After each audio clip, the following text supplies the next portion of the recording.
Welcome to Beyond the Click. I'm Andrew and I'm joined today by Jason, and today we're going to continue our conversation about cookies.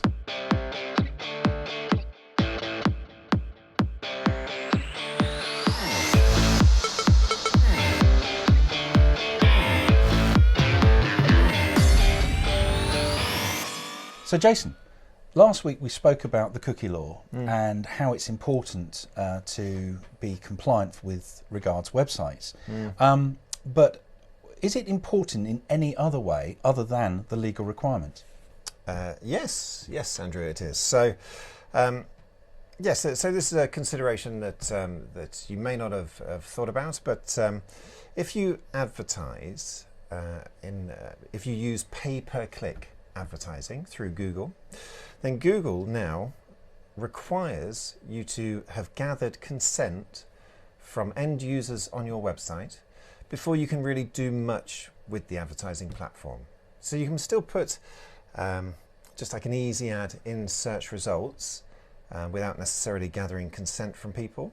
But the moment you want to try to do a bit more, you want to try using some of the measuring tools, and you want to try remarketing that's reaching people who have already been to your website. The moment you want to try to do any of that kind of activity, you need to have gathered consent, and you need to be able to show Google that you have gathered consent.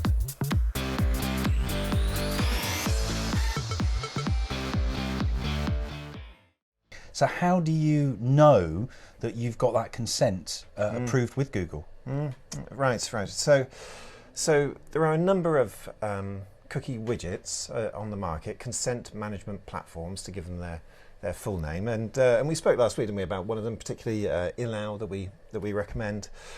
So yes. So if your cookie widget that you use on your website is an approved Google cookie widget, then it will be able to send the right type of consent string through to Google itself, and that consent string is called a TCF. It's the Transparency and Consent Framework, and it sounds complicated, but it's not really. There is a tool in Google to allow you to test to make sure you're sending the right consent to Google itself, and you can do that through Google Tag Assistant. Oh, okay, all right. Okay, but haven't Google said that they're going to phase out cookies? Yes, they have, and they've started to do that. In fact, all Chrome users from January the 4th are now on this path to having cookies removed. So 1% on January the 4th of Chrome users had cookies removed, but they don't know who they are. It's a random sort of procedure, but it's going to carry on now throughout the year, and by the end of the year, all Chrome users will no longer have cookies sort of being dropped on them by websites. But that doesn't actually mean that this consent framework is going to go away anytime soon. It will still be a requirement with Google that you gather consent from end users regarding advertising and statistics before it allows you to use its full range of services. Wow. Well, thank you for that insight, Jason, and the importance of end user consent in PPC advertising. So thank you for watching, and don't forget to like and subscribe.